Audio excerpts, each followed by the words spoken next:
जय श्री राम दोस्तों।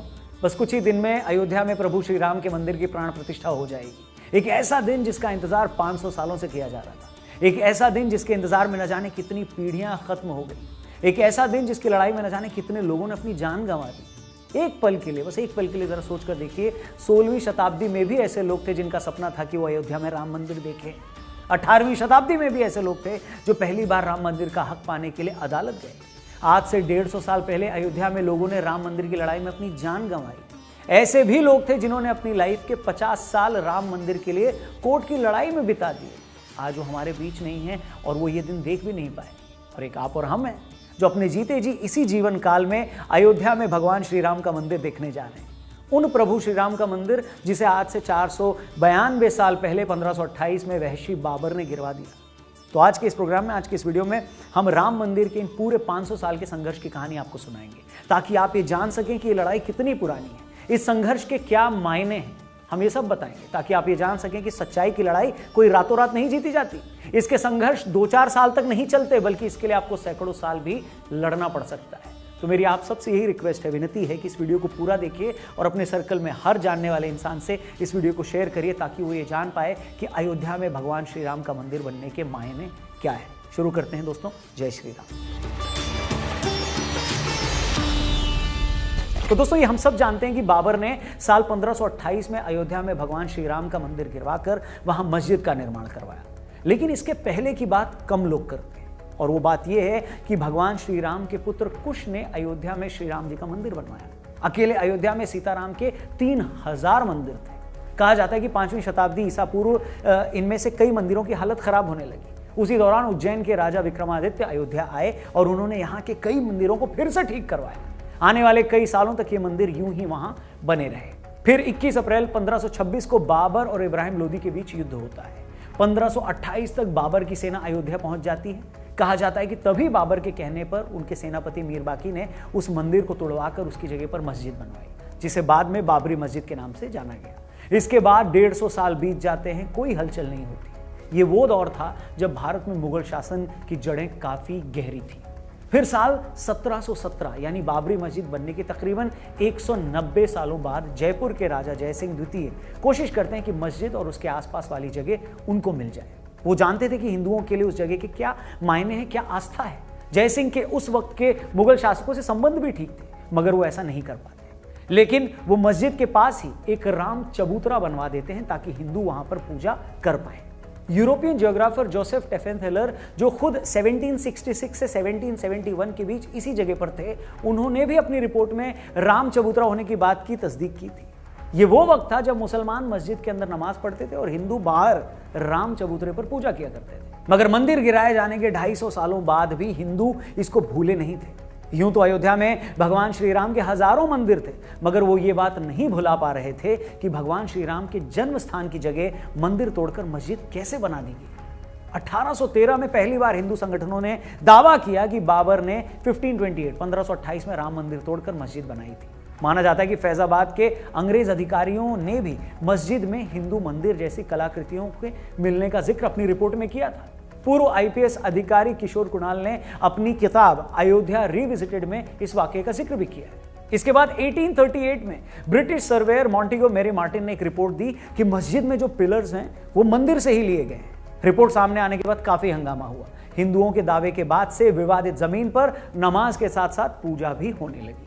1853 में अवध के नवाब वाजिद अली शाह के समय पहली बार अयोध्या में सांप्रदायिक हिंसा हुई। इसके बाद भी 1855 तक हिंदू और मुसलमान एक ही जगह पूजा और नमाज अदा करते रहे। 1855 के बाद मुस्लिमों को मस्जिद में प्रवेश की इजाजत मिली, लेकिन हिंदू अंदर नहीं जा सकते थे। ऐसे में हिंदुओं ने मस्जिद के मुख्य गुंबद से 150 फीट दूर बनाए राम चबूतरे पर पूजा करनी शुरू कर दी। इसके बाद 1885 में, यानी आज से तकरीबन 138 साल पहले, यह मामला अदालत पहुंचा। उस वक्त निर्मोही अखाड़े के महंत रघुबर दास ने राम चबूतरे पर छतरी लगाने की अर्जी दी, जिसे अदालत ने ठुकरा दिया। मगर इस एक घटना से हमें यह पता चलता है कि निर्मोही अखाड़ा कब से राम मंदिर की लड़ाई लड़ रहा है। इसके बाद 1934 में अयोध्या में फिर दंगे होते हैं और इस दौरान बाबरी मस्जिद की एक दीवार टूट जाती है, जिसे बाद में फिर बनवा दिया जाता है, मगर वहां नमाज बंद हो जाती है।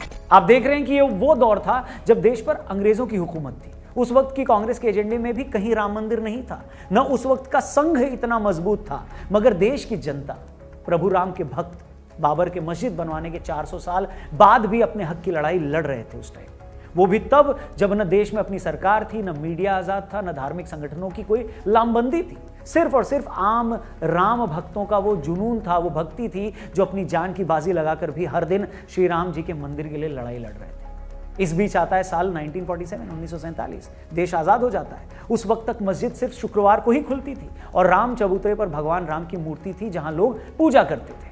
देश आजाद होते ही लोग ये मानने लगे थे कि हमें आजादी मिल गई है तो अब राम मंदिर बन ही जाएगा, मगर उस वक्त के किसी बड़े कांग्रेसी नेता की बातों से ऐसा नहीं लगता कि वो राम मंदिर बनाने या उसकी लड़ाई को लेकर गंभीर थे।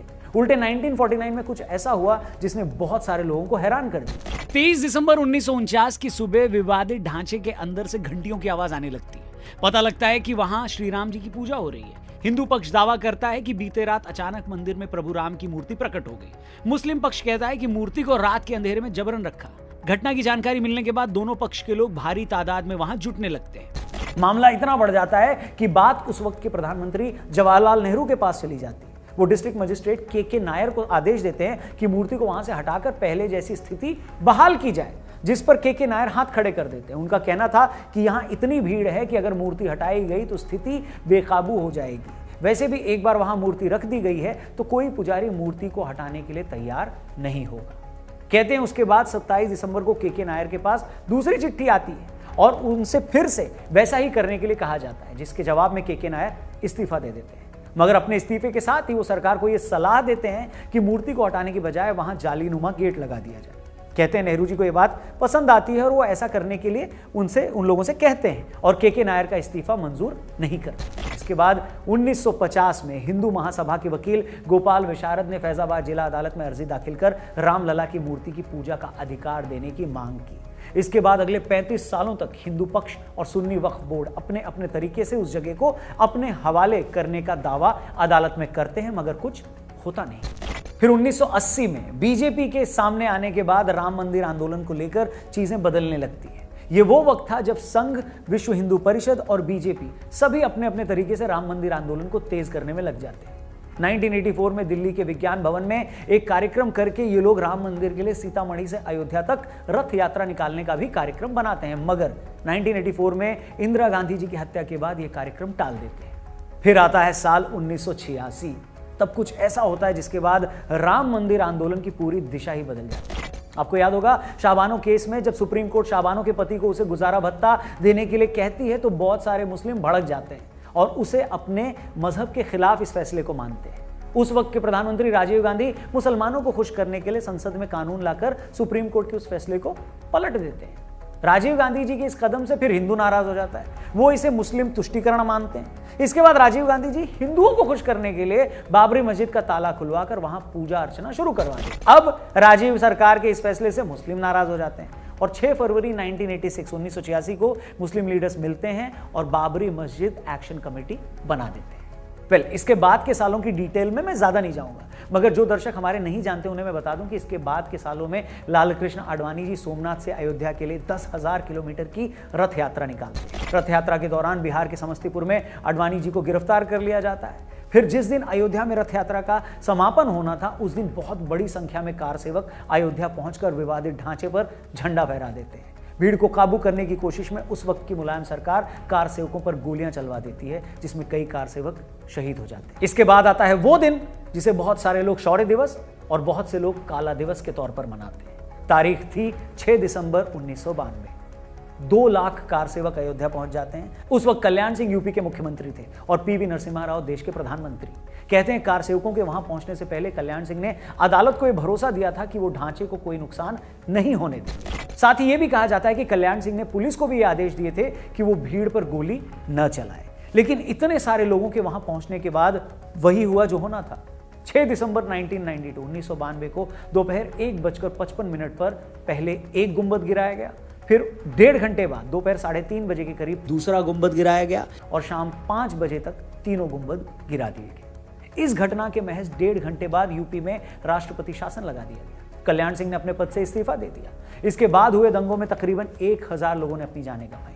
मुंबई में हुए सांप्रदायिक दंगों में भी 900 लोगों ने अपनी जान गंवाई। इसके 7 साल बाद तक अदालत में इस मामले को लेकर शांति छाई रही, मगर 90 के दशक में बीजेपी के दोबारा केंद्र में आने के बाद तमाम हिंदू संगठन राम मंदिर आंदोलन को लेकर फिर से अति सक्रिय हो गए।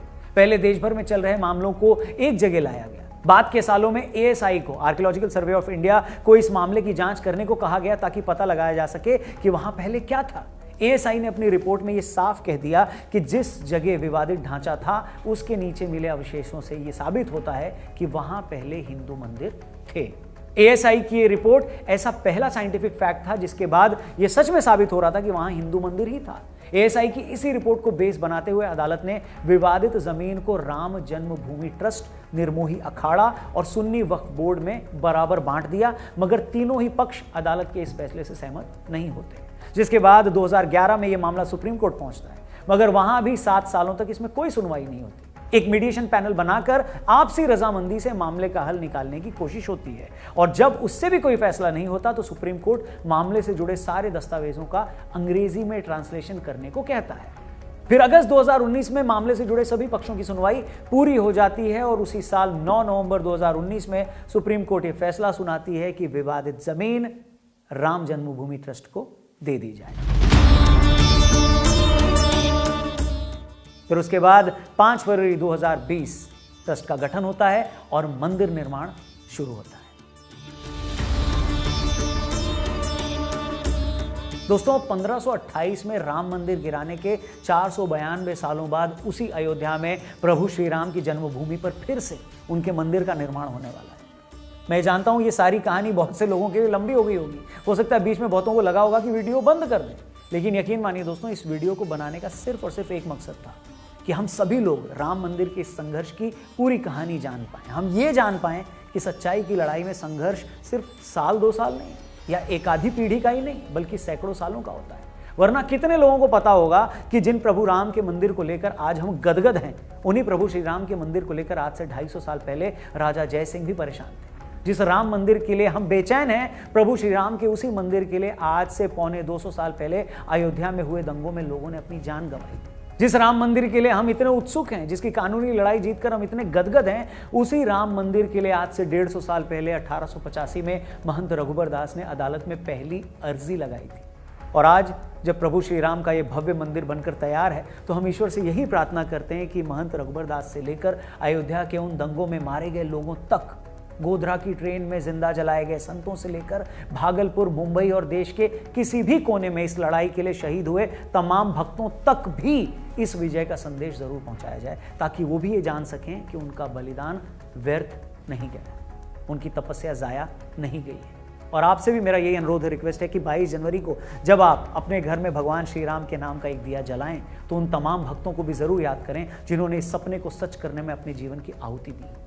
बाकी अभी के लिए इतना ही। उम्मीद करते हैं राम मंदिर के संघर्ष की पूरी कहानी आप तक पहुंची होगी, और मैं चाहता हूं कि आप इस कहानी को और भी लोगों तक पहुंचाएं। ये वीडियो अगर आपको सही लगी हो तो प्लीज़ इसे और भी लोगों तक ज़रूर शेयर करें। हमारे चैनल को भी सब्सक्राइब जरूर करिएगा। फेसबुक पे देख रहे हैं तो पेज को जरूर लाइक करिएगा, और कमेंट सेक्शन में जय श्री राम जरूर लिखिएगा। जय हिंद।